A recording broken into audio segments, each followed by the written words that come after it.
seja feita a tua vontade, assim na terra como no céu. O pão nosso de cada dia nos dai hoje. Perdoai as nossas ofensas, assim como nós perdoamos os nossos devedores. Não os deixeis cair em tentação, mas livrai-nos do mal, que teu é o poder, a honra e a glória para todos sempre. Amém. Senhor Jesus, nós queremos te agradecer por esse domingo. Obrigado, Senhor, por nos permitir cultuar ao Senhor. Obrigado pela tua palavra. Obrigado pelo teu sacrifício na cruz, porque nós não seríamos capazes, Senhor, de morrer lá. Se a gente morresse naquela cruz, ia ser somente um homem. Mas como foi o Senhor, foi Deus morrendo e trazendo salvação, trazendo mudança de vida, trazendo plataforma para a tua igreja caminhar. Por isso nós somos eternamente gratos ao Senhor. Mesmo diante de problemas, de conflitos, de a saúde, de mal a pior, nós olhamos sempre para o Senhor agradecendo pela vida que o Senhor nos deu e pelo privilégio de poder cultuar ao Senhor. Amém. Atos capítulo 1, versículo 12 até o versículo 26. Vamos ler.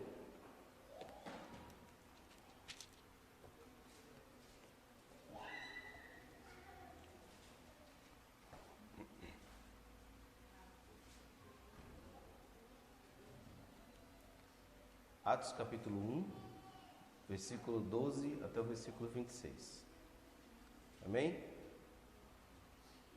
Então voltaram para Jerusalém, do monte chamado Olival, que dista daquela cidade tanto como a jornada de um sábado.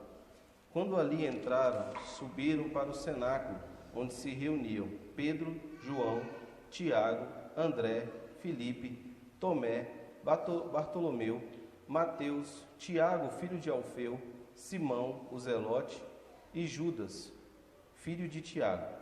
Todos esses perseveravam unânimes em oração, com as mulheres, com Maria, mãe de Jesus, e com os outros irmãos dele. Naqueles dias, levantou-se Pedro no meio dos irmãos. Ora, compunha-se a assembleia de umas 120 pessoas, e disse: Irmãos, convinha que se cumprisse a Escritura, que o Espírito Santo proferiu anteriormente por boca de Davi, acerca de Judas, que foi o guia daqueles que prenderam Jesus, porque ele era contado entre nós e teve parte nesse ministério. Ora, este homem adquiriu um campo com o preço da iniquidade, e precipitando-se, rompeu-se pelo meio, e todas as suas entranhas se derramaram, e isto chegou ao conhecimento de todos os habitantes de Jerusalém, de maneira que em sua própria língua esse campo era chamado Aceldama, isto é, campo de sangue, porque está escrito no livro dos Salmos: fique deserta a sua morada, e não haja quem nela habite. Tome outro o seu encargo.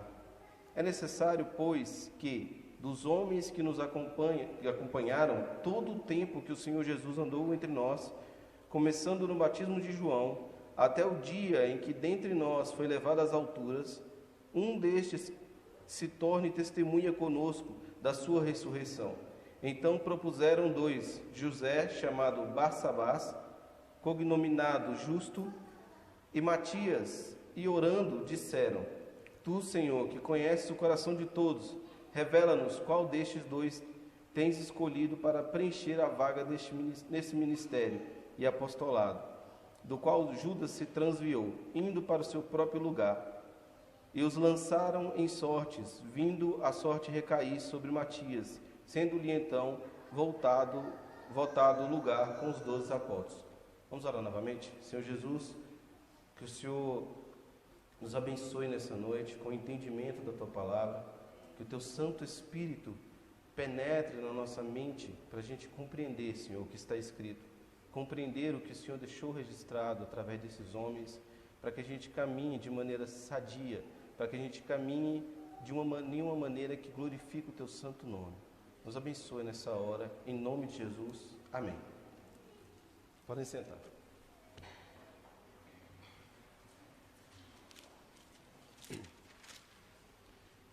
Bem, vamos agora para a nossa terceira ministração a respeito do livro de Atos, né? Um livro que foi escrito por Lucas com destinatário Teófilo, um homem, provavelmente um homem importante na cidade em Roma, um neófito na fé, né? E particularmente eu gosto muito desse livro porque eu gosto de livros históricos, eu gosto de documentário, gosto de livros históricos. E Atos é um livro histórico, né? É um livro que vai contar a história da igreja, onde tudo começou, a igreja, né? E Lutero falava a respeito do livro de Atos, que Atos poderia ser chamado Atos do Espírito Santo, que ali é onde tem a descida do Espírito Santo e a igreja caminha, e a igreja vai tendo as suas bases doutrinárias, as suas ordens, através desse livro, através da história contada nesse livro, através daquilo que os discípulos viveram naquele tempo ali. Então, eu não vou me delongar muito na introdução, porque são 26 versículos, e como é uma exposição, a gente não é uma pregação alegórica, né, nem temática, é uma exposição bíblica. Nós vamos, alguns versículos vai ser de 2 em 2, mas alguns vai ser versículo a versículo, tá bom? Mas eu queria trazer vocês para esse entendimento. Atos é um livro histórico, está contando ali a história da igreja, o início da história da igreja. Nós, por muito tempo, nos sentimos tentados, eu falo nós, o presbitério, assim que a gente entrou aqui, em romantizar esse livro, né? A gente queria olhar aquilo e falar, caramba, vamos viver igualzinho está ali. Só que era um outro contexto, uma outra história. A gente tem que pegar as bases doutrinárias, aquilo que eles viveram ali e tentar viver biblicamente tudo isso. Mas nós não podemos romantizar, né? Ao ponto da gente achar que esse lugar é desnecessário, mas não é, ele é necessário, né? A gente vê o quão vital é esse lugar para nós nos reunirmos, né? Ou seja, nós quase nos tornamos uns desigrejados. Ainda bem que o Espírito Santo de Deus não deixou, né? Deu logo uns tapão na orelha, falou, acorda. Mas por quê? Porque se romantiza demais esse livro, se romantiza demais essas questões. Não pode reunir num templo, porque a igreja em Atos não se reunia num lugar, né? Era nas casas e tal. Mas eles viviam um tempo de perseguição, de profunda perseguição. A igreja brasileira, se você não percebeu ainda, está caminhando para essa perseguição, mas nós ainda não vivemos perseguição desse nível, ao ponto de a gente não poder se reunir, né? Nós somos tolhidos de falar algumas coisas, mas a gente se reunir como igreja, nós ainda podemos. Então, quem sabe nesse período a gente vai viver como eles viveram. Mas agora não tem essa necessidade. A gente pode se reunir, a gente pode vir da Samambaia, eu ia falar Candangolândia, a gente está na Candangolândia, né? Pode vir do Ocidental, pode vir da Santa Maria, pode vir de vários lugares, se reunir aqui para cultuar ao Senhor juntos. Não tem problema, nós não podemos romantizar. Nós temos que ser bíblicos e tentar viver da melhor maneira possível para a glória de Deus. Isso como igreja, como família, sendo íntegro, né? Como o Henrique falou ontem no nosso encontro de casais, não ficar fracionando a sua vida. Mas, dito isso, eu queria só trazer esse entendimento. Acho que alguns nem passaram por esse período obscuro da gente ter que ficar romantizando demais as coisas e não entender a importância desse lugar, né? Esse lugar onde nos acolhe, a gente tem discipulado, tem o nosso convívio em comum como igreja, como família, e é muito bom isso. Amém? Então, após a ascensão de Jesus, os discípulos obedecem a ele, né? E voltam a Jerusalém a fim de aguardar o Espírito Santo prometido pelo próprio Jesus. Mas tem um detalhe muito importante no versículo 12, versículo 12, versículo 13 e principalmente no versículo 14, fala que eles ficaram unânimes em oração. Então, ou seja, eles recebem uma orientação de Jesus para voltar para Jerusalém, para esperar a vinda do Espírito Santo, e eles não esperam atônitos, né? Como diz a música lá, a música do Raul Seixas, com a boca cheia de dentes, esperando a morte chegar. Não era assim. Eles esperam em oração. E aqui eu quero já abrir um parênteses para a gente, de reflexão. É assim que nós devemos viver, em constante oração, né? Jesus, quando caminhou na terra, ele prometeu que voltaria. E Jesus é digno de confiança, é digno de credibilidade. Ele prometeu que voltaria. E aí, baseado nesse exemplo dos apóstolos, nesse exemplo dos discípulos, qual a orientação que eu quero dar para a igreja? Nós precisamos esperar a volta de Jesus trabalhando, fazendo e, principalmente, orando. Amém? Orando, seja no coletivo, seja no seu período de oração individual, mas você precisa orar. Os homens de Deus na história, né, que marcaram a história, que deixaram literaturas, que deixaram manuais bíblicos, que deixaram grandes comentários bíblicos, que deixaram muita coisa para a gente se alimentar, foram homens de oração. Eram homens estudiosos, eram homens dedicados à leitura, mas eram homens de oração. Então não tem como a gente caminhar o Evangelho, viver como igreja, sem orar. Amém? E os discípulos, no versículo 14, deixa bem claro esse exemplo para nós, que a gente deve viver em oração. Esperar, está difícil, né? Alguma coisa, uma mudança de vida, não sei, espere em oração, né? Às vezes você está, sei lá, quer casar, está orando, pedindo a Deus uma pessoa para você casar, espere em oração. Amém? Às vezes está uma dor no coração, não sei, perdeu alguém, esse luto está difícil de passar, ora, espera em oração.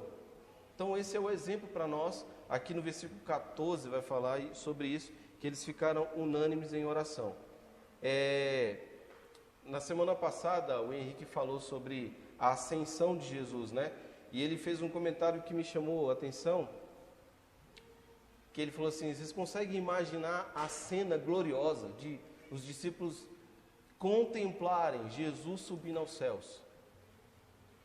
Imagina. Acho que o Marcelo também já falou isso. Eu também tenho essas viagens. Às vezes eu fico lendo, eu estou lendo a Bíblia, aí eu me coloco lá, tipo assim, caramba, se eu estivesse lá vendo isso, que glorioso, ver Jesus sendo levado aos céus. Acho que eu ficaria igual eles também, pasmos, olhando para o céu, né? A ponto do anjo chegar e falou: acorda, ó, caminha, vai orar, se reúne com seus irmãos e vai orar, espera o Espírito Santo em oração.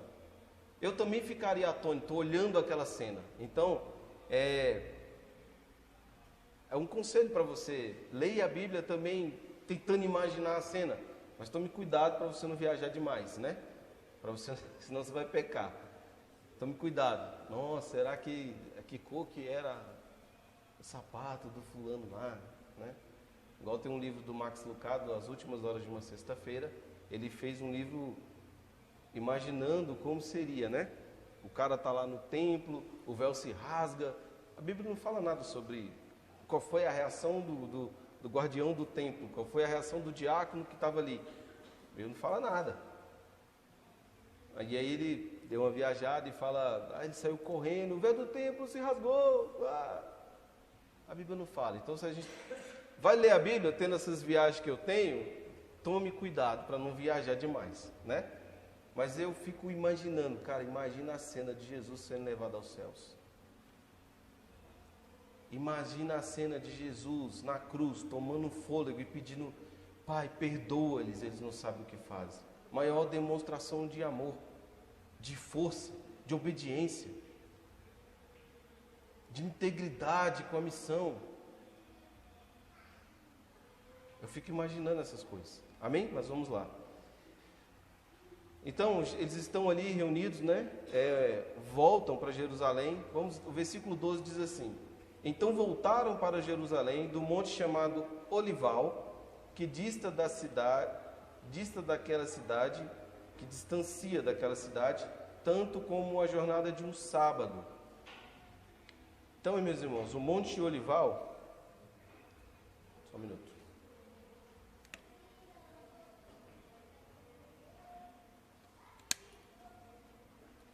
Não ficava tão distante assim. A gente lendo parece que está distante, mas não está, né? A expressão utilizada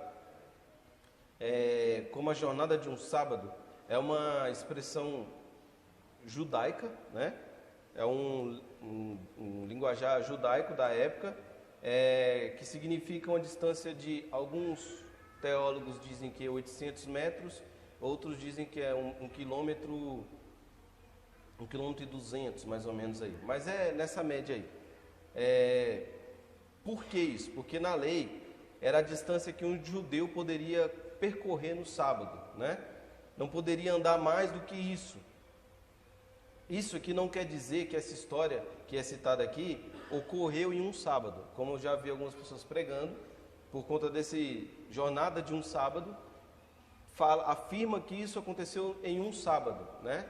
E não quer dizer isso. Está dizendo que a distância que eles percorreram do Monte Olival para Jerusalém. Amém? Então era um ditado, era um dialeto ali judaico, falando, eles andaram em torno de 1 quilômetro, 1 quilômetro e 200. Entendeu? Para você entender a distância que era. Não era tão distante assim. Como eu já ouvi também alguns pregadores falando que era muito longe, que os caras dormiram em tal lugar, né? Então não era tão distante assim. Isso é bom para a gente entender mais ou menos um pouco a geografia se você gosta disso, né? De entender a geografia do lugar, o que estava em cada lugar. Seria muito bom se poder viajar para lá e conhecer, mas dá para a gente entender um pouco onde eles andaram, tal. Se você pesquisar, se você estudar. Mas acerca desse versículo é isso, a informação, que eles não andaram uma distância muito longa, era em torno de 1 quilômetro e 200, tá bom? No versículo 13, quando ali entraram, subiram para o cenáculo, onde se reuniam Pedro, João, Tiago, André, Filipe, Tomé, Bartolomeu, Mateus, Tiago, filho de Alfeu, Simão o Zelote e Judas, filho de Tiago.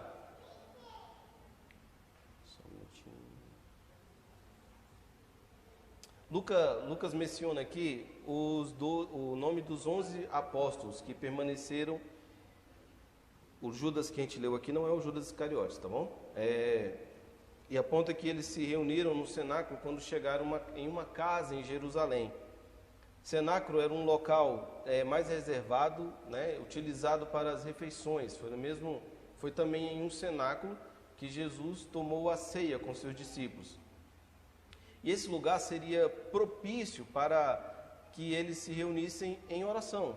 Como eu disse no início da ministração, eles se reuniram para orar, para esperar o Espírito Santo em oração.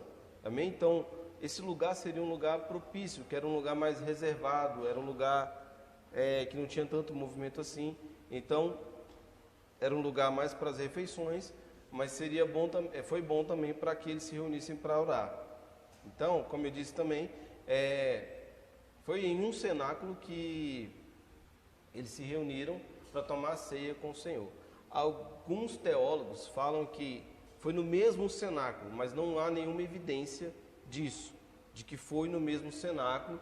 Esse cenáculo que eles estão agora, orando, esperando o Espírito Santo vir, a gente não pode afirmar, tá bom? Então aquilo que a Bíblia não afirma, nós não podemos afirmar também. Aquilo que a Bíblia não responde, nós não podemos responder também. Esses dias lá em casa a gente estava conversando sobre isso, agora eu não vou lembrar o que, mas eu falei para a Giane e para a Yasmin, falei, tal assunto, é um assunto que eu vou falar mais para frente, sobre a morte de Judas, né? Então a Bíblia, tem coisas que a Bíblia não responde. Qual é o nosso papel? De pastor, de teólogo, de pregador do Evangelho? A gente também não vai responder. Se a Bíblia não responde, nós não vamos responder. Por quê? Nós não vivemos por evidências científicas ou arqueológicas, nós vivemos por fé. Então, se tem coisa que a Bíblia não menciona, não afeta a minha fé. Amém? Se tem coisa que a Bíblia não explica, não vai afetar a minha fé. Eu vivo por fé. Eu não vou deixar de crer em Deus, porque tem algumas coisas na Bíblia que não tem resposta. Se não tem resposta, para mim não tem importância. Porque aquilo que ele deixou escrito é suficiente, é vital para a minha caminhada, é vital para a gente caminhar como cristão, como os discípulos de Jesus. Amém? Então tem coisas que a gente não pode afirmar, senão a gente vai pecar. Se a Bíblia não afirma, eu também não afirmo. Esse é o nosso limite, como teólogos. Então, explicado para quem não sabia o que é um cenáculo. O cenáculo é um lugar mais reservado para as refeições, um lugar mais tranquilo. É um lugar que fica na parte de cima da casa, né?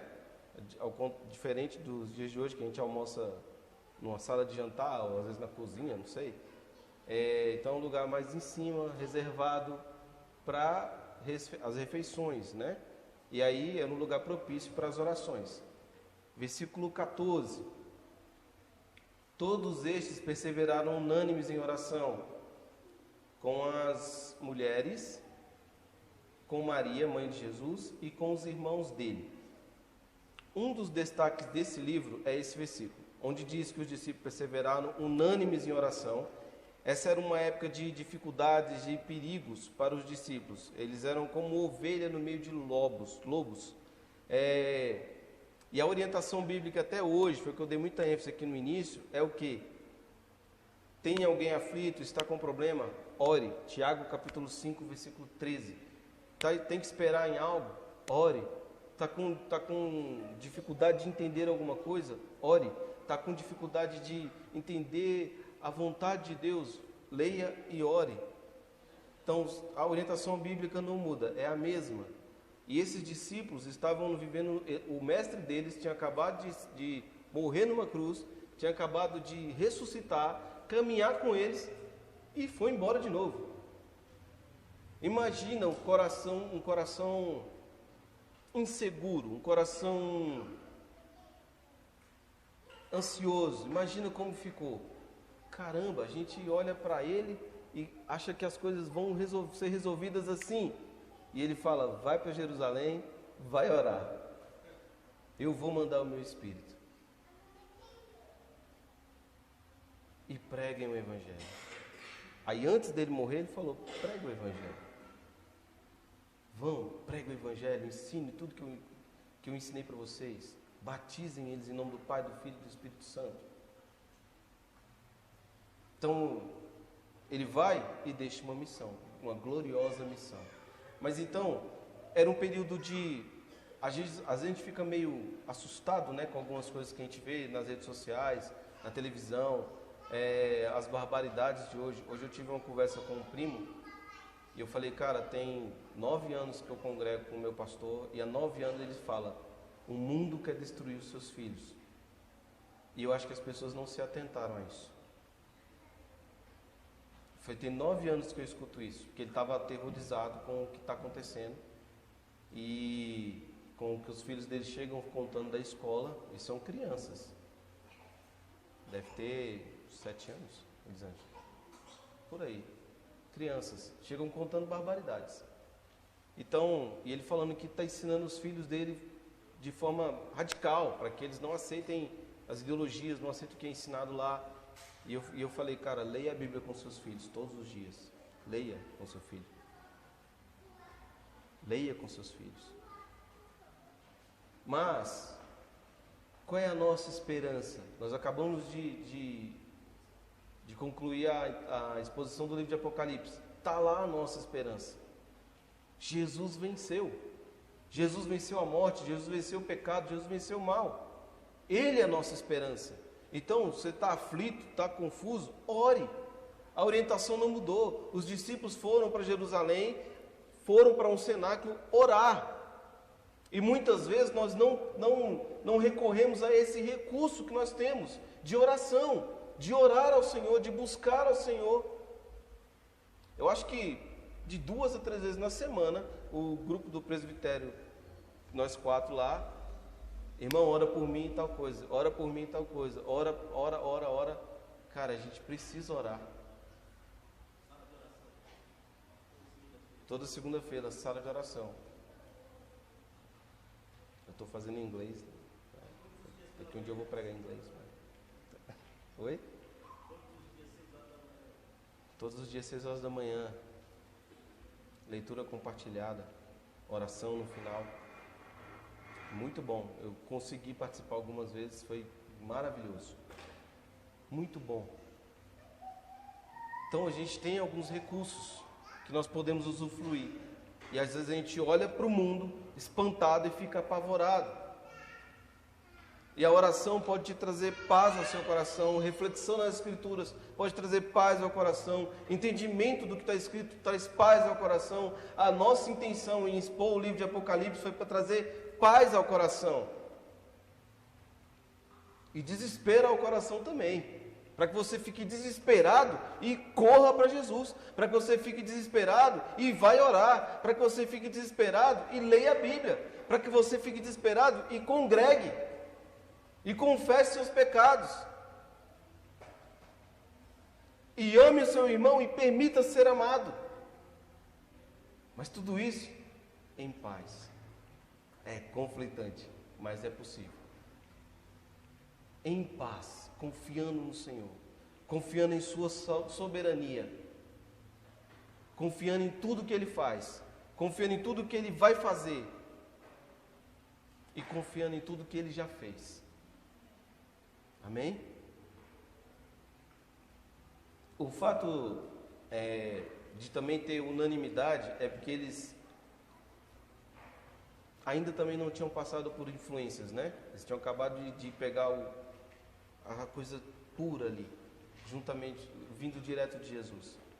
Você pode ver que lá na frente, em Gálatas, quando Paulo contesta Pedro, Pedro já está meio, né?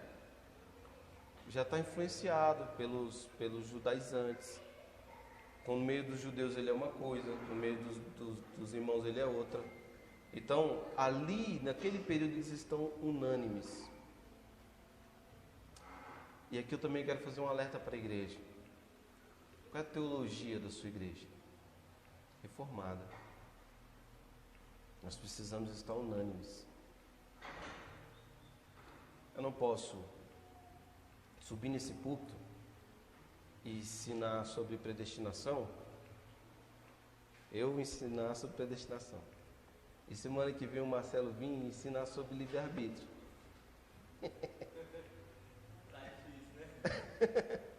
Estão entendendo? A gente tem que estar unânime. Uma coisa é, se está escrito com zelo, com cuidado, com amor, e a gente está pregando, e você não vê nada de errado nisso, e eu não estou falando da sua visão individual, de interpretativa, como eu já ouvi, não é daqui, falou para mim que a gente tem livre-arbítrio para interpretar a Bíblia. Eu falei, misericórdia. Todos os métodos de teologia hermenêuticos, exegese, não serve para nada, né? Por isso que está essa salada mista que está aí. Então nós precisamos ser unânimes em orar, falar uma única coisa, em orar num único sentido. Por exemplo, nós precisamos da salinha para as crianças. Vocês estão orando sobre isso? Precisamos. Gustavo, mas a estrutura. Pois é, nós já saímos desse campo romântico. Nós precisamos melhorar a estrutura. Eu já cheguei a um tempo de não... Colocar um forro na igreja, gastando dinheiro com isso. Amém. É para melhor receber os irmãos. Né? Quando a gente quebrou aqui para passar os fios, eu falei, caramba, estamos quebrando a igreja. Achei que foi massa. Olha que viagem. Então vocês estão orando sobre isso, estão orando para o avanço do Evangelho, para a gente voltar com o projeto Semente, para a gente de novo receber aquelas crianças aqui, preparar o lugar melhor para recebê-los. Estão orando sobre isso, sobre as cestas básicas que a gente precisa dar, para a gente ajudar essas famílias. Estão orando sobre isso. Estão orando pelos projetos, pela exposição do livro de Atos. Estão orando sobre isso. Se não estão, irmão, tenham misericórdia dos seus pastores. Nós precisamos de oração. Amém? Então, eles aqui ainda não tinham divisões entre eles, não tinham influências filosóficas, nem de agnósticos, nem de humanistas, nem de psicologia, de nada disso. Então, por isso que eles também estavam unânimes. E aqui também, nesse versículo, fala que eles estavam com Maria, a mãe de Jesus. Ela se distingue aqui das outras, né? Mas de uma maneira que exclui a ideia que ela tivesse preeminência alguma sobre os discípulos.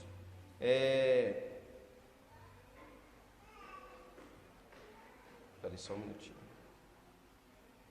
Esta é a última menção dela no Novo Testamento. A fábula da Assunção da Virgem não tem fundamento nem mesmo na tradição católica. Amém? Então aqui a referência sobre ela, só que ela estava lá. E um detalhe, aqui também fala dos outros irmãos de Jesus. Então se tem a Mariologia, né, que fala sobre que ela morreu virgem. Aqui fala de outros irmãos. Se você olhar aí, versículo na sua Bíblia, versículo 14, o finalzinho dele fala, e com os irmãos dele. E a palavra aqui não está falando sobre, no texto original não está falando sobre os irmãos de fé, como eu sou irmão do Marcelo, irmão do Rafael, irmão do Renê. Não, aqui está falando como eu sou irmão da Elisângela. Nós nascemos da mesma mãe. Entenderam?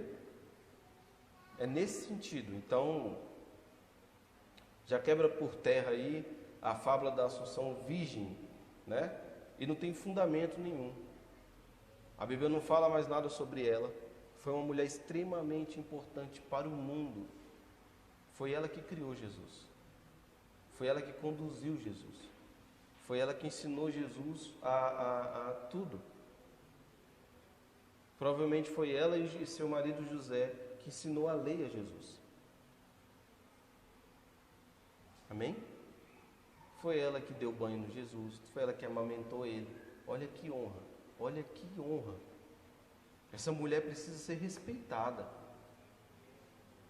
Aqui nós não vamos falar mal de Maria. O que nós vamos pregar contra é contra a idolatria sobre ela. Assim como os outros santos também. Então, a gente tem profundo respeito, porque ela foi a mulher que Deus usou para trazer o nosso Salvador ao mundo. Ela é uma mulher que precisa ser respeitada. Amém? Eu, quando chegar no céu, eu quero dar um abraço a Maria. Falou, obrigado, você criou o nosso Salvador de maneira gloriosa. Oi? De maneira excelente. Ele não titubeou quando ele estava na frente dos grandes mestres, quando ele tinha apenas 12 anos. Ele não baixou a cabeça. Bateu de frente, deixou eles confusos. Quem é esse menino? E aos 30 anos, quando ele começa seu ministério, eles falam o quê? De onde vem tanta sabedoria? Claro, Jesus é 100% Deus, 100% homem. Ele tinha percepção das coisas diferente de nós, mas ele era ser humano. Ele precisou ser criado, ser conduzido, ensinado a engatinhar, ensinado a andar, ensinado a usar a latrina, ensinado a comer. Ele precisava ser ensinado, e ele foi ensinado por ela e por José. Então nós precisamos respeitar esses dois. Amém? Mas não idolatrar. Vamos lá, versículo 15. Aí agora nós vamos partir para a escolha de Matias, que é algo extremamente importante aqui nesse capítulo, né? Nesses versículos. Eu queria dar essa ênfase em relação à oração, em relação a essa questão de Maria, em relação à unanimidade do pensamento dos discípulos ali naquela hora, mas agora também é algo muito sério e importante aqui, que é a escolha de Matias. Vamos lá, versículo 15. Naqueles dias levantou-se Pedro no meio dos irmãos. Ora, compunha-se a assembleia de 120 pessoas. E aí ele disse: irmãos, convinha que se cumprisse a escritura que o Espírito Santo proferiu anteriormente por boca de Davi. acerca de Judas, que foi o guia daqueles que prenderam Jesus, porque ele era contado entre nós e teve parte nesse ministério. Ora, esse homem adquiriu um campo com o preço da iniquidade e precipitando-se. Aqui eu não vou ler até o final, porque eu já quero expor o versículo 15, mas vai falar, a gente já leu, né, sobre... É porque Lucas ele abre um parêntese para contar o que aconteceu com Judas, né? Mas o importante aqui agora é a escolha de Matias. Aqui quando fala naqueles dias, trata-se de um período entre a Páscoa e o Pentecoste, que é um período de 50 dias, né? Pentecoste significa 50º, que é quando vem a descida do Espírito Santo. É uma celebração para agradecer a Deus pela colheita dos grãos, ou seja, dentro desse período ocorreu a escolha de um novo apóstolo, que foi Matias. Vamos falar mais na frente. Então, Pentecoste era uma festa de agradecimento a Deus pela colheita dos grãos. E era 50 dias após a Páscoa. Por isso o nome Pentecoste significa 50º. Amém? Então, quando a gente vê aquela festinha de Pentecoste, não tem nada a ver. É porque o Espírito Santo de Deus desceu nesse dia.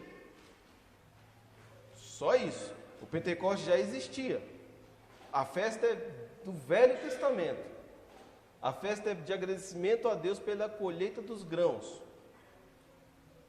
E se não tivesse o nome Pentecoste? O dia da colheita dos grãos. Igreja, colheita dos grãos. Doutrina, colheita dos grãos. Vocês estão entendendo?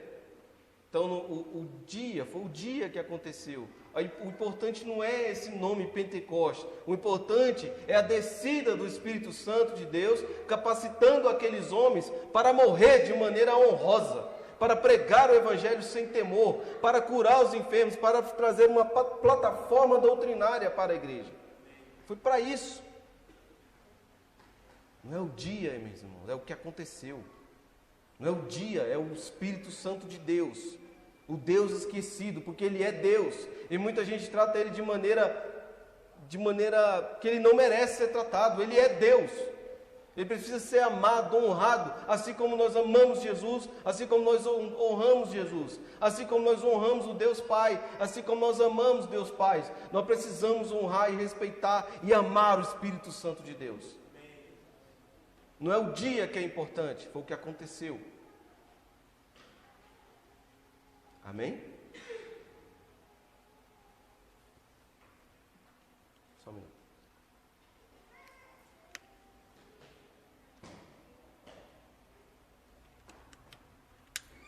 Aqui Lucas também menciona a quantidade de pessoas que estavam presentes. Não era um grande número, né, considerado o ministério de Jesus. Muitos que estavam ali caminhando com Jesus provavelmente voltaram às suas atividades normais. Nós temos como exemplo disso os discípulos a caminho de Emaús, estavam voltando. Então muitos, Jesus foi levado, morreu na cruz, muitos falaram, poxa, ele não vai nos libertar de Roma, né? Vamos voltar. E aí, se vocês lembram da história dos discípulos a caminho de Emaús, o que eles falam para o próprio Jesus? Não, era um profeta. A Jesus não é mais o Salvador, não é mais Deus, agora é um profeta. Entenderam? O que aquela história está querendo nos mostrar?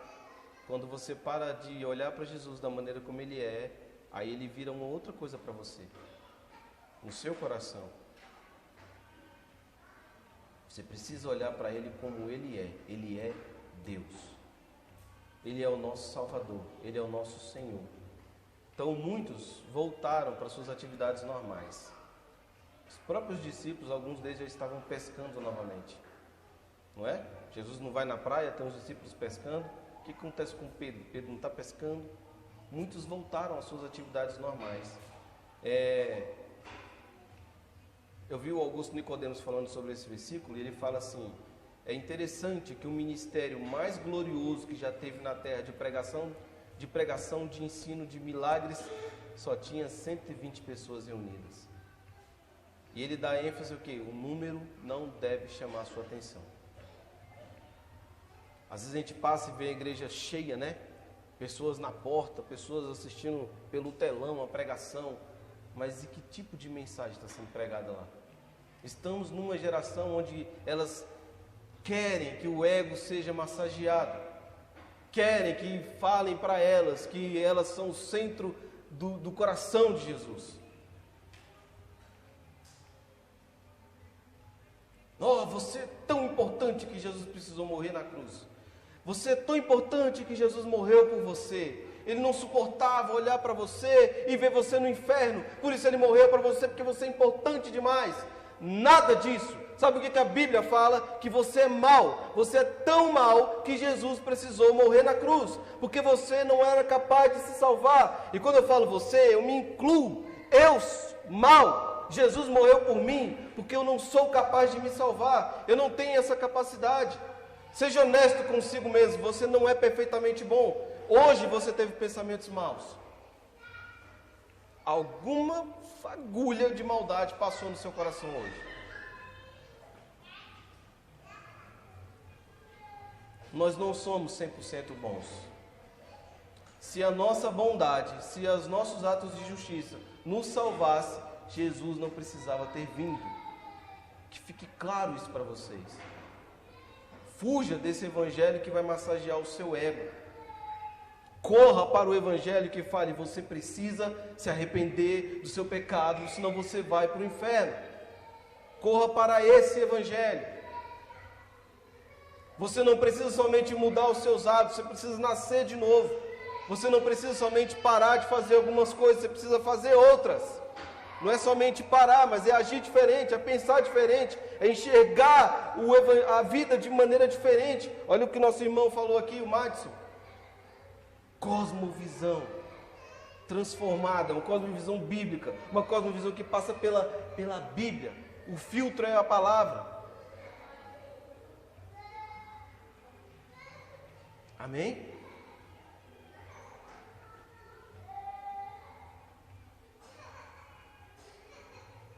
E quando eu falo que nós somos maus, não são palavras minhas, tá? Está lá em Marcos capítulo 7, versículo 21. Tem outros, como os evangelhos são sinóticos, né? Sinóticos. Fala a mesma história de maneira diferente, eu esqueci a palavra essa.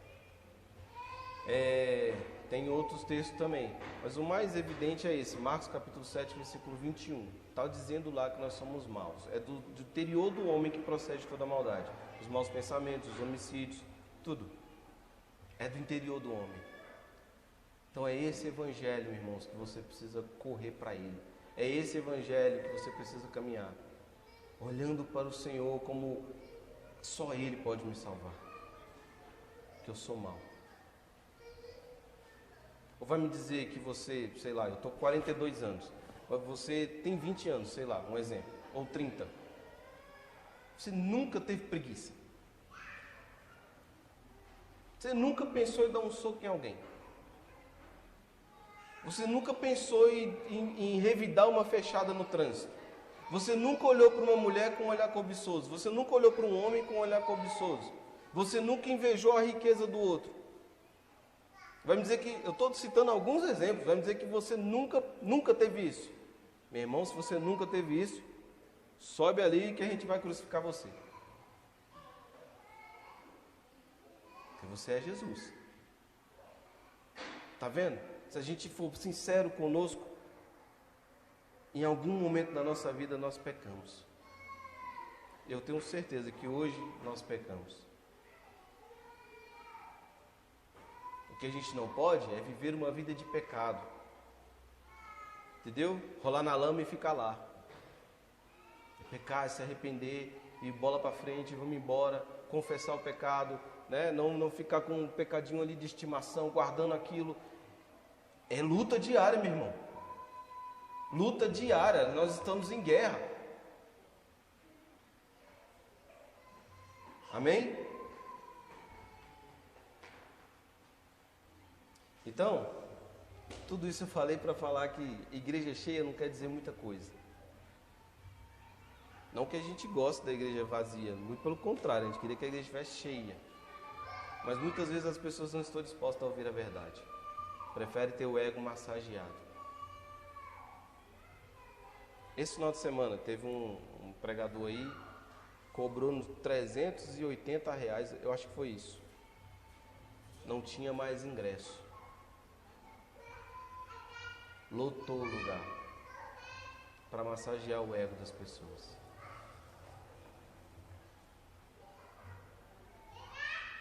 Tá difícil.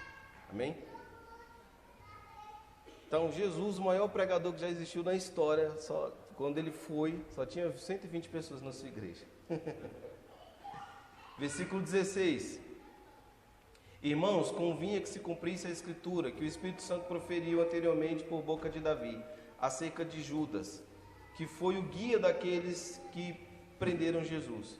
Lá em Salmo, capítulo 41, versículo 9, diz assim, até o meu próprio inimigo íntimo, até o meu próprio amigo íntimo, em quem eu tanto confiava e que comia do meu pão, levantou contra mim o seu calcanhar.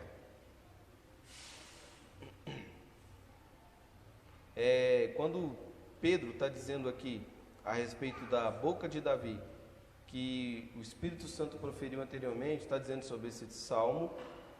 E aqui, meus irmãos, é uma das funções dos apóstolos, fazer essa ligação do Velho Testamento com o Novo. Eles tinham essa revelação dada pelo Espírito Santo de Deus, essa revelação dada por Deus, para fazer esse elo, né? E nós, 2023 anos depois, mais de 2000 anos depois, nós temos acesso a essas informações, a essas ligações que eles fizeram. Então, quando você escuta hoje, em 2023, alguém falando assim, nossa, eu tenho uma nova revelação, aí você fecha os seus ouvidos, bota um fone e vai embora. Amém? Essa função era dos apóstolos, não de fazer novas revelações, mas fazer essa ligação e nos trazer o sentido da coisa. Se a gente lesse somente esse salmo, sem conhecer a história, a gente ia fazer essa ligação? Nunca. Nós não iríamos fazer. Aos apóstolos foram dados essa missão, fazer esse elo, fazer essa ligação. Hoje tem as metodologias, chave hermenêutica, uma série de coisas. Mas aqui não existia escola de teologia. Quem dava essa inteligência, fazer essa ligação? Cara, naquele texto lá no Velho Testamento está falando sobre Jesus. Lembram da história que foi anunciada, que viria o Messias? Então, é isso. Esse papel era dos apóstolos. Amém? Então, não existe nova revelação. Nós não podemos ter essa pretensão, né? Essa arrogância de falar 2000 e tantos anos depois, vocês não entenderam a Bíblia, aqui está a nova revelação. Não podemos. Amém? Versículo 17. Agora eu vou ler até o 20, tá bom? Porque ele era contado entre nós e teve parte nesse ministério. Ora, este homem adquiriu um campo com o preço da iniquidade, e precipitando-se, rompeu-se pelo meio, e todas as suas entranhas se derramaram. E isto chegou ao conhecimento de todos os habitantes de Jerusalém, de maneira que em sua própria língua esse campo era chamado Aceldama, isto é, campo de sangue. Porque está escrito no livro dos Salmos, fique deserta a sua morada, e não haja quem nela habite, e tome outro seu encargo. Lucas interrompe o relato da fala de Pedro para registrar o que havia acontecido com Judas. E é bem interessante isso, porque Judas está relatando os fatos, como é um livro histórico, e aí ele meio que dá uma pausa na fala de Pedro para contar o que aconteceu com Judas, né? E aqui é interessante, no versículo 18, fala que esse homem comprou esse campo. Lá no versículo 18, né? Se a gente for lá para Mateus, capítulo 27, a gente vai ver que ele não comprou diretamente. Mas o dinheiro que ele vendeu Jesus com esse dinheiro foi usado para comprar esse campo. Tá bom? Aí no versículo 18 fala que ele comprou esse campo, Aceldama, que significa campo de sangue. Mas lá no capítulo 27 de Mateus, do versículo 3 até o versículo 10, conta a história de que ele tem a percepção de que ele traiu um sangue inocente. Ele olha e fala, ele se arrepende, né? Se arrepende não, ele tem remorso, que é diferente. Ele tem um remorso por ter traído o sangue inocente, vai lá devolver as moedas e joga atira as moedas de prata no templo e retira-se e vai se enforcar, né? E os sacerdotes ali, o que eles falam? Não é lícito colocá-las no cofre das ofertas, porque são preço de sangue. E eles vão lá, esses sacerdotes vão lá e compram o campo do oleiro. Então o que Lucas está dizendo aqui não é que Judas comprou diretamente, primeiro que não ia dar nem tempo, né? Porque ele saiu e foi se matar. Então, são esses sacerdotes que compram isso. Por que eu estou tratando esses termos aqui? Porque aqui tem muitos críticos da Bíblia que trazem isso como contradição. Entendeu? Falam que contradição. Mas assim, Judas comprou indiretamente. Foi o dinheiro que foi dessa negociata, que ele pega o dinheiro para entregar a Jesus, e ele tem remorso, vai lá e devolve. Esse dinheiro, os caras falam, cara, a gente não pode botar esse dinheiro aqui no cofre. Entendeu? No sagrado. Para eles era um sagrado. Então, porque esse dinheiro tem preço de sangue. Eles também tinham consciência de que Jesus não merecia aquilo. É sangue inocente. Nós vamos trazer juízo sobre nós. Vamos comprar um campo de sangue, que era um quê? Era um cemitério, para enterrar estrangeiros. Foi isso que eles compraram.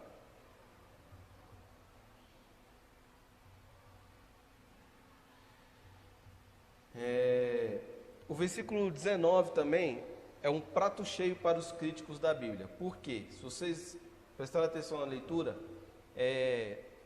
aqui em Atos fala que ele precipitou-se e rompeu-se ao meio, né? Algumas pessoas dizem que ele caiu de cabeça e partiu ao meio e tal. E lá em Mateus capítulo 27 disse o quê? Que ele se enforcou. Entendeu? E aí é onde eu falei para a Jeane e para a Yasmin. Falei, cara, tem coisas que a Bíblia não responde claramente. Entendeu? E eu não vou responder. O que a gente entende aqui? Alguns teólogos dizem o quê? Provavelmente ele se enforcou e o seu corpo ficou pendurado até apodrecer e caindo partiu-se ao meio. A outra possibilidade é que ele foi se enforcar, mas a corda ou o galho da árvore quebrou e ele caiu do precipício e suas entranhas se derramaram. Mas é um texto que não altera em nada a nossa fé. Em nada. Porque a importância aqui é a necessidade de substituir Judas, porque a missão dos apóstolos, para que a missão dos apóstolos continuasse, a missão de lançar os fundamentos da fé, plantar igrejas, doutrinar, avançar com a pregação do Evangelho, fazer a ligação entre o Velho e o Novo Testamento, deixando registrado tudo que a igreja precisava para caminhar em conformidade com a vontade de Deus. Isso que é importante, e não a maneira como Judas morreu. Amém? Na terça-feira retrasada, nós comentamos lá na casa vou dar esse exemplo de novo. Lá na casa na casa do Cláudio, a respeito dos gigantes, lembra? A gente falando sobre algumas coisas, até o Rafael comentou e tal, algumas questões periféricas da Bíblia, né? Aí foi quando as pessoas perguntam sobre os gigantes, né? Aí eu falei, cara, a gente usa nessa questão o que a Bíblia fala a respeito dos anjos, que eles não têm sexo. O que Jesus fala para os discípulos? Não, quando chegar lá no céu vai ser como os anjos. Os discípulos estão perguntando, e aquela mulher que foi casada, o marido morreu, entregou para o irmão morreu e tal. Quando chegar no céu, quem vai ser o marido dela? Jesus fala, no céu serão como os anjos. Os anjos não têm relação sexual. Então, o que a gente vai lá para os nefilins, para os gigantes? Foi porque os anjos vieram e tiveram relação sexual com as mulheres? Não. A gente viu hoje aqui um gigante falando a reflexão bíblica dele. era um homem de grande estatura. Só isso. As pessoas viajam. Um anjo veio, são quase semideuses e não sei o que e tal. Não, cara, hoje a gente viu, olha, na hora que o Marcelo foi orar pelo Matos, você viu a discrepância de altura. Entendeu? Uma vez no retiro eu quase morri por causa dos gigantes. Tava lá o William, o Iago, o Dudu. O William, se o William ficar em pé, é o tamanho dele, ele era o mais baixo deles. E o Soneca. 4 gigantes, dentro da piscina, com água até a cintura. Eu falei, dá pra mim, pulei. Esqueci que eu era o anão da história. Irmão, eu sei nadar, mas na hora que eu não achei o chão, eu bateu um desespero. Aí quando eu subi assim, tá os 4 me olhando assim, ó. Acho que nem lembro, né, William? Aí eu olhando assim, tipo assim, o que tá acontecendo aí? É porque tinha 4 gigantes, eu achei que dava pra mim, não dava. Então é isso, irmãos, eram homens de grande estatura. Não é que o anjo foi lá e teve relação com as mulheres. O que Ló faz? Esconde aqueles anjos na casa dele, ele oferece as filhas, porque eles sabiam da desgraça que seria se aqueles homens tentassem ter relação com aqueles anjos. Não era isso que eles queriam?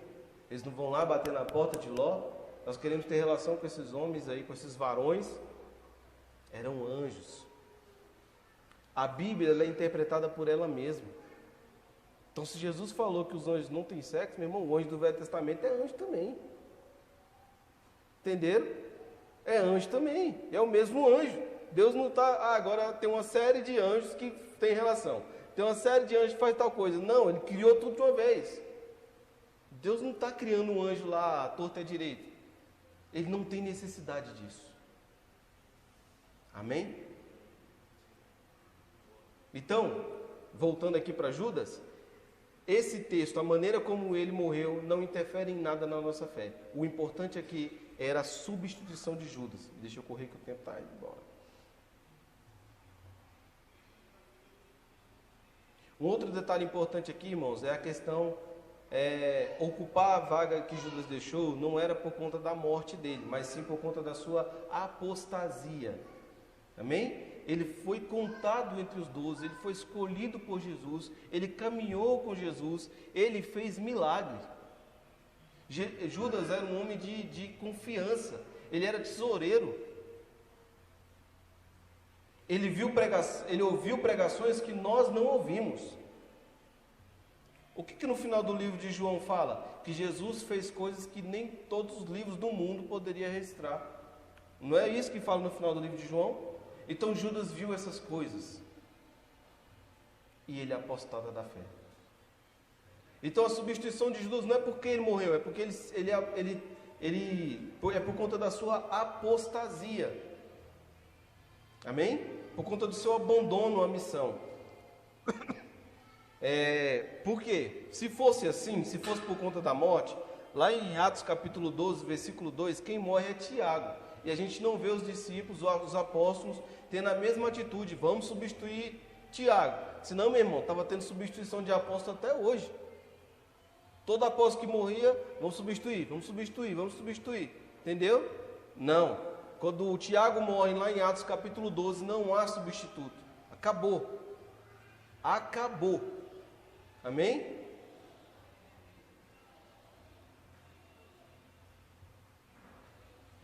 Lá. Apóstolo bom é apóstolo morto, isso mesmo. Salmo 109, versículo 8 fala assim, sejam poucos os seus dias e outro tome o seu ofício. Também está falando a respeito de Judas. E tudo isso, meu irmão, tinha um testemunho para ser propagado, e o de Judas, que era ruim, já havia se espalhado. Todos ficaram sabendo. Agora a pessoa que entraria em seu lugar seria uma testemunha fiel aos ensinos do Senhor. Amém? Versículo 21. É necessário, pois, que dos homens que os acompanharam todo o tempo que o Senhor Jesus andou entre nós, começando no batismo de João, até o dia que dentre nós foi levado às alturas. Um desses se torne testemunha conosco da sua ressurreição. Então, o requisito aqui para ser apóstolo era para que, para tomar o lugar de Judas, tinha que ser um daqueles homens, estes 70 discípulos que conviveram conosco, que constantemente nos acompanharam todo o tempo, né? É isso que Pedro está dizendo, que acompanhou, que viu o batismo de Jesus, que acompanhou a sua morte, que viu a sua ressurreição. Então tinha que estar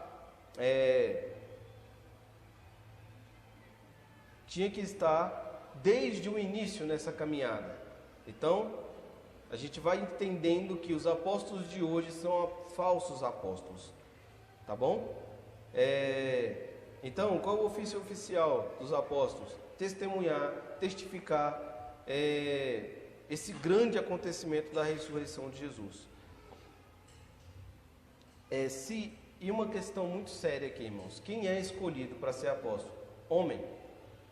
Não estou sendo machista, é a Bíblia que diz que tem que ser homem. Dentre esses homens que caminharam conosco desde o início, um deles vai ser escolhido apóstolo. Se a gente for pensar humanamente, quem era a pessoa para ser essa substituta? Maria. Quem mais conhecia Jesus? Quem mais conhecia da história? Maria. E ela não é nem cogitada a hipótese. Nem se cogita o nome dela. Amém?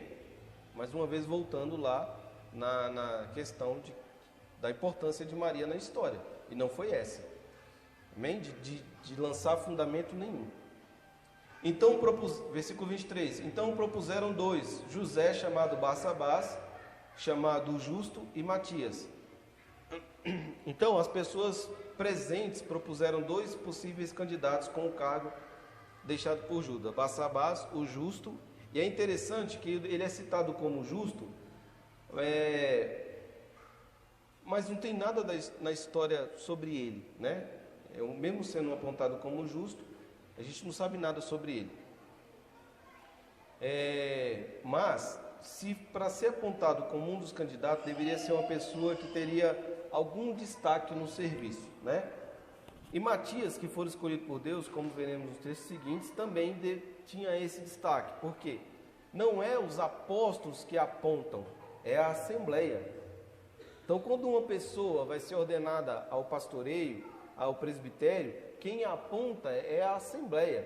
Quem mostrou para nós que eu ia ser ordenado, que o Henrique ia ser ordenado, que o Rodrigo ia ser ordenado, foi a igreja. A igreja já reconhecia a nossa vida pastoral. Então quem aponta é a assembleia, é a igreja. Pedro se levanta, Pedro lidera aquela questão, mas quem aponta é a assembleia, são os 120 que estão ali. Amém? E orando, disseram: Tu, Senhor, que conheces o coração de todos, revela-nos qual desses 2 tem escolhido, para preencher a vaga nesse ministério e apostolado do qual Judas se transviou, indo para o seu próprio lugar. E os lançaram em sortes, vindo a sorte recair sobre Matias, sendo-lhe então voltado lugar com os 11 apóstolos. Irmãos, eu vou gastar só um tempinho explicando isso aqui, e a gente já caminha para o final, tá bom? Eles lançaram sortes. Provérbios capítulo 16, versículo 33, fala sobre as sortes. Tem vários capítulos no Velho Testamento que falam sobre as sortes, né? Mas a verdadeira escolha vem do Senhor. Eles oraram pedindo orientação, pedindo que Deus revelasse quem Ele queria entre os apóstolos, mas quem escolhe é o Senhor, né? Vários textos no Antigo Testamento mencionam sobre essa prática, que era uma prática comum de lançar as sortes, para entender, para saber qual era a vontade do Senhor. E uma pergunta vem à tona, né? E hoje em dia, por que não escolhemos dessa mesma forma? Por quê? Por conta da ação do Espírito Santo e por conta dos critérios para ser um oficial da igreja. Já existem critérios. Pedro falou sobre alguns critérios para ser apóstolo, para que deveria andar desde o início, ter visto a crucificação e a ressurreição.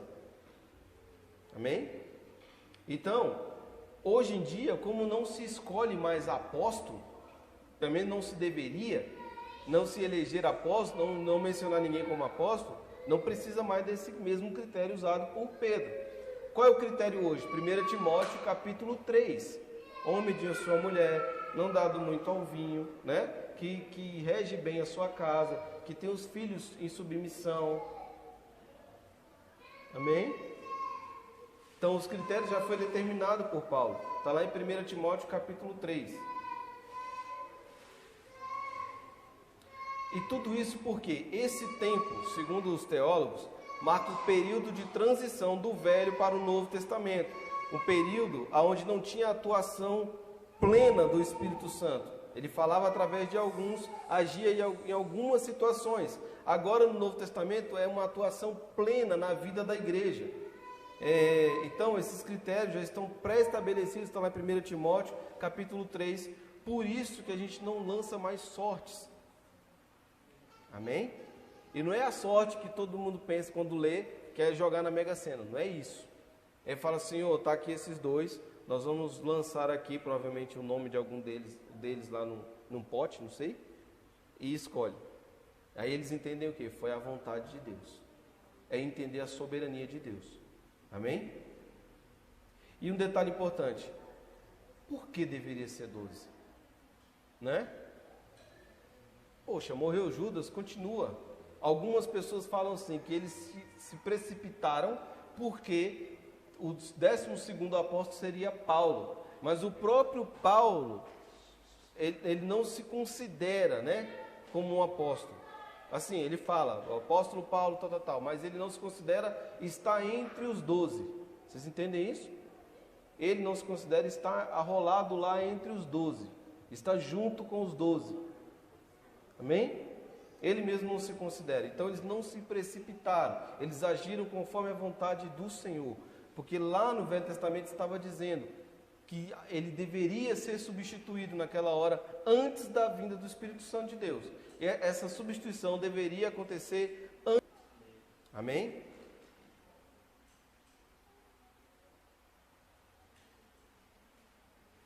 Eu não vou ler aqui porque vai gastar muito tempo. Depois vocês leem, anotem aí, Apocalipse capítulo 21, do versículo 9 até o versículo 14.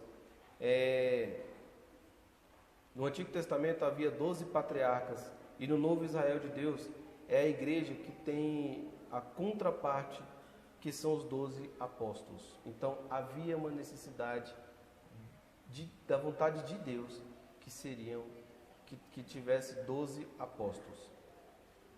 Apocalipse capítulo 21, do versículo 9 até o versículo 14, fala sobre isso. Então, só para fechar, o número dos apóstolos foi fechado, eram apenas 12, né? Como eu disse, Paulo mesmo dizia que nem merecia ser chamado apóstolo. Ele menciona os 12, estando ele fora, mas ele, pela graça de Deus, foi chamado pelo Senhor para também trabalhar na fundamentação doutrinária da igreja, e ele trabalhou muito. Está lá em 1 Coríntios capítulo 15, no versículo 8, 9 e 10. Ele mesmo fala que trabalhou e trabalhou muito. E Paulo foi um homem inspirado por Deus. Então, o que a teologia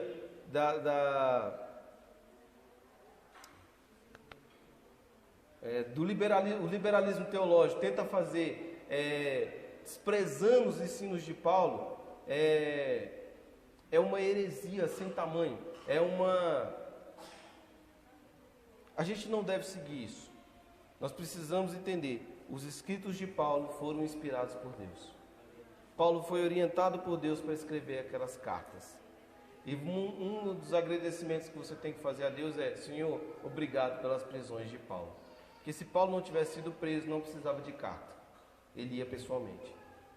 Mas como ele precisou mandar cartas, essas cartas ficaram registradas e chegou até nós. Graças a Deus. Fiquem de pé, em nome de Jesus.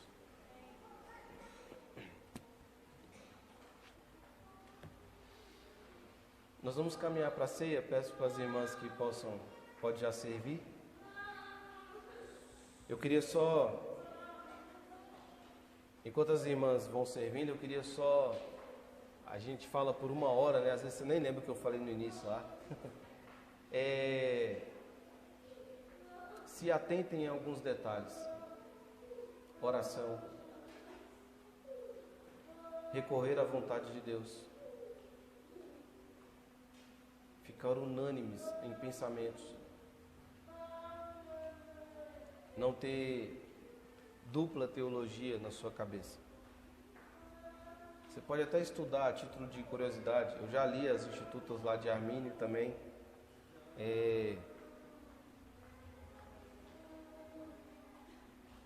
Mas o que vai nortear a sua fé é a teologia da igreja que você congrega, que vai te dar um direcionamento, que vai te dar uma base, que vai te dar direcionar o seu pensamento. Então a gente precisa estar unido em oração, em doutrina, em disciplina, em pensamento, unido em fé. Amém?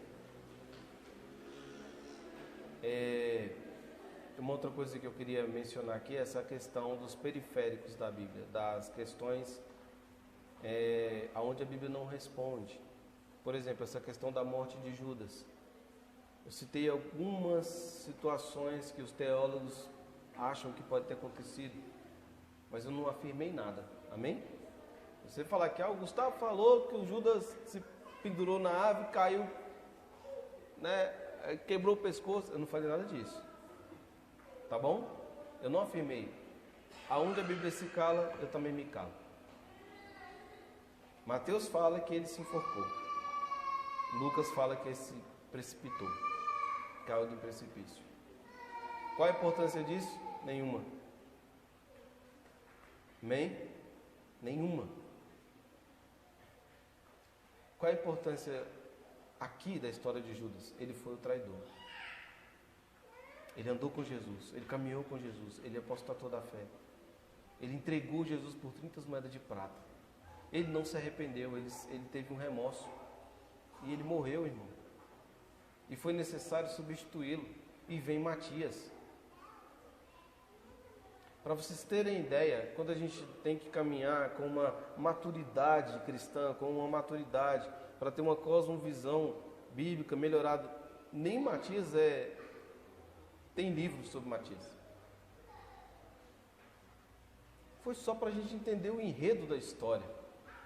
Só isso. Agora, uma coisa que é importante aqui, o número dos apóstolos foi fechado, somente os 12.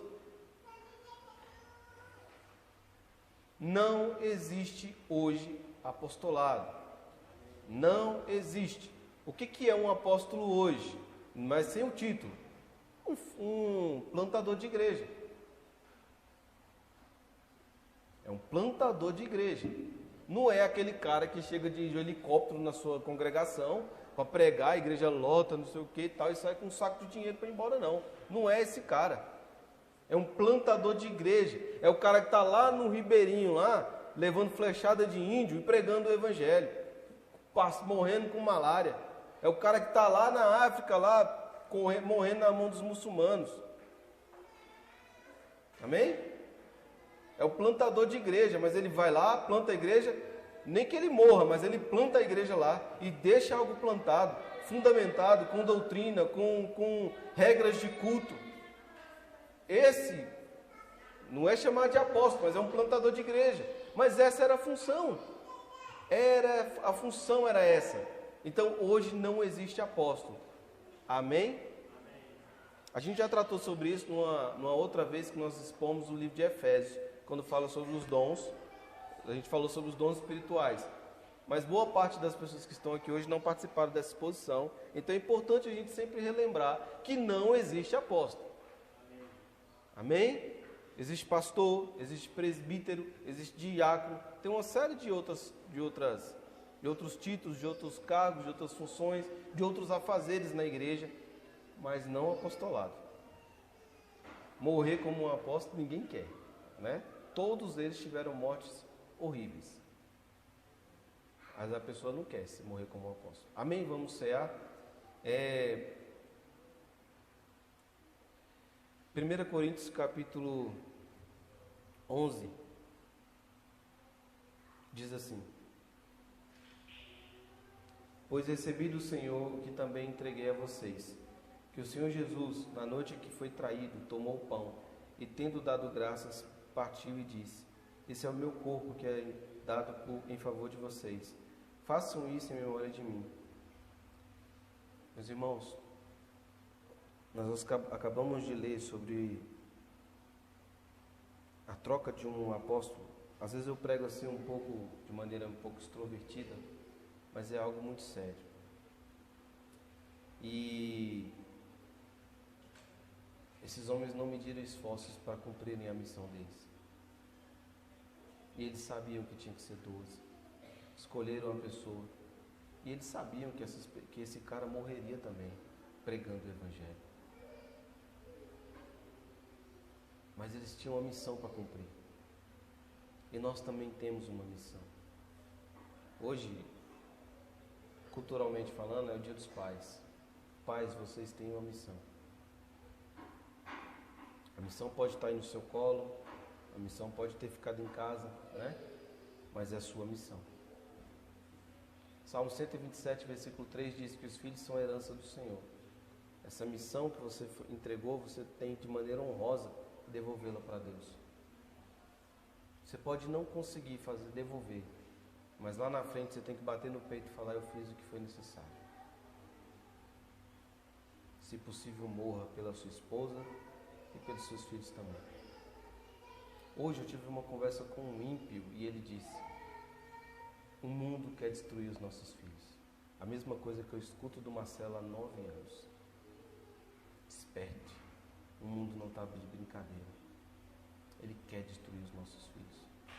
Você que não é pai ainda, e você deseja ser pai, eu quero confortar o seu coração. É glorioso ser pai. É maravilhoso ser pai. Tem uma frasezinha de internet que diz assim: dos nomes mais bonitos que eu já fui chamado foi de papai.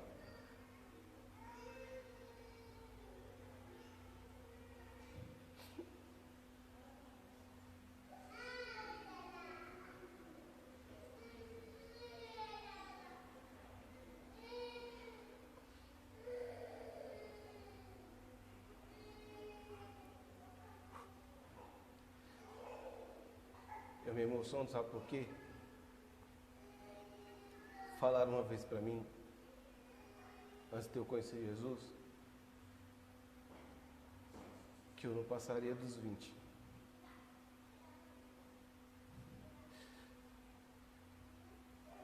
E aos 23 anos, eu recebi 2 coisas, que foram as melhores coisas da minha vida. 3 coisas: salvação, uma esposa e uma filha.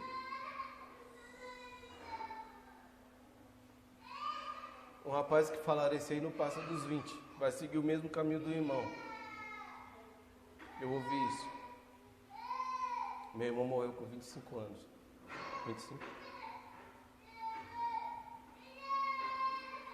Mérito em mim? Eu mereci o inferno. Eu mereço o inferno. Mérito no Gustavo? Eu mereço o inferno. O mérito e a glória é toda dele.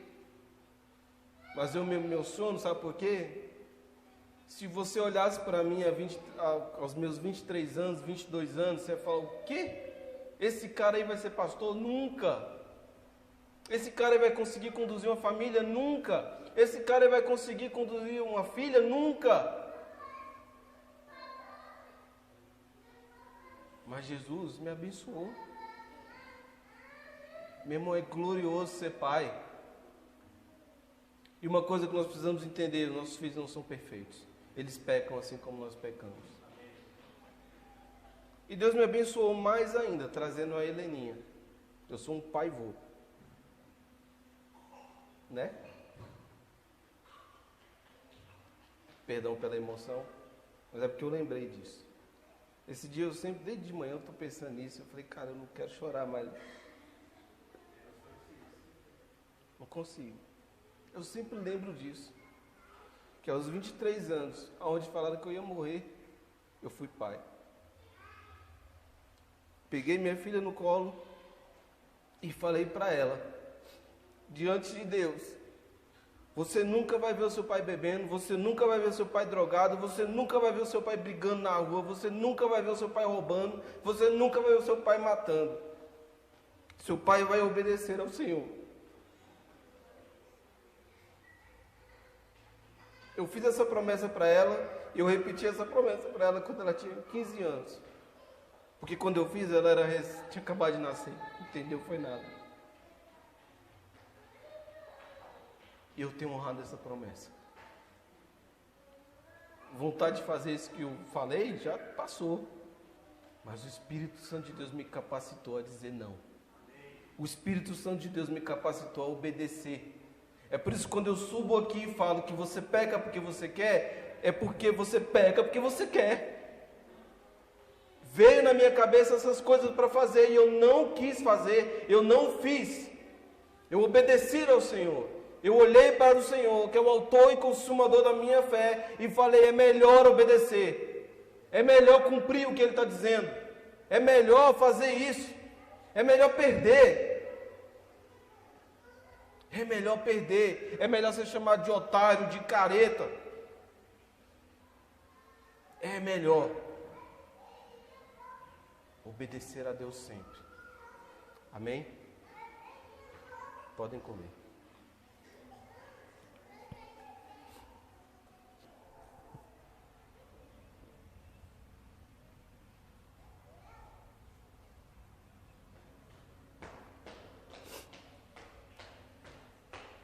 Da mesma forma, depois da ceia, ele tomou o cálice e disse: esse cálice é a nova aliança no meu sangue. Faço isso sempre que o beberem em memória de mim. Porque sempre que comerem deste pão e beberem esse cálice, vocês anunciam a morte do Senhor, até que Ele venha. Senhor Jesus, obrigado pelo Teu sangue derramado naquela cruz. Obrigado pelo Seu sacrifício, Senhor. Obrigado pelo sangue da nova aliança. Eu sempre vou lembrar disso, Senhor, que a aliança não depende de nós, depende do Senhor.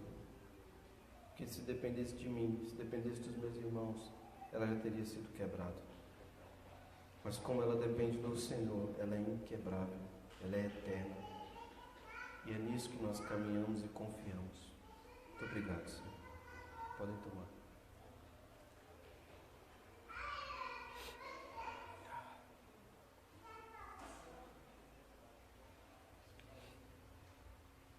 Meus irmãos, na próxima semana, o pastor Rodrigo vai dar continuidade à exposição.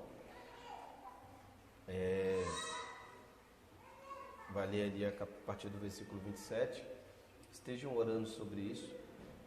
Leiam o livro de Atos, para que vocês não fiquem perdidos. Ou às vezes você vem com alguma dúvida, né? Você leu, teve dúvida, chega aqui na exposição, a dúvida é sanada. Amém? Peço perdão pela emoção. Eu sou o chorão mesmo, dos quatro sou mais chorão. Queria ser igual o Henrique lá, chora para nada. Terça-feira tem a nossa reunião nas casas, amém? Vai ser aqui. Então aqui da Candangolândia vai ser aqui, na casa do Marcelo, e lá na Samambaia na casa do Cláudio, tá bom? Estejam orando sobre isso também, estejam presentes, é muito importante. A gente está lendo um livro muito bom sobre a cultura de cuidado na igreja. Então